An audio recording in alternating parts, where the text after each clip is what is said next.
अस्सलामुअलैकुम। हदफ टीवी के साथ मैं हूं अहमद नबील। गोडकी के वडेरों का ज़ालिमाना फ़ैसला, पसंद की शादी करने वाले जोड़े को कत्ल करने का हुक्म। 11 माह कबल गोडकी की सितारा महर और अब्दुल शकूर ने रावलपिंडी की अदालत में पसंद की शादी की और इस पर उनके वडेरों ने इनको कत्ल करने का हुक्म दिया। सितारा महर का कहना है कि बासर वडेरों ने स्याकारी का इल्ज़ाम लगाकर कत्ल का हुक्म दिया। उनका मज़ीद कहना है कि अदालत के अहकामात के बावजूद पुलिस इनकी कोई मदद नहीं कर रही। 15 जनवरी को पेशी है, उम्मीद है उसी दिन मारे जाएंगे।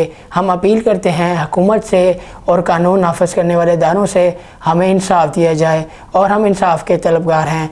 अब तक के लिए इतना ही, हमें दीजिए इजाज़त। अल्लाह हाफिज़।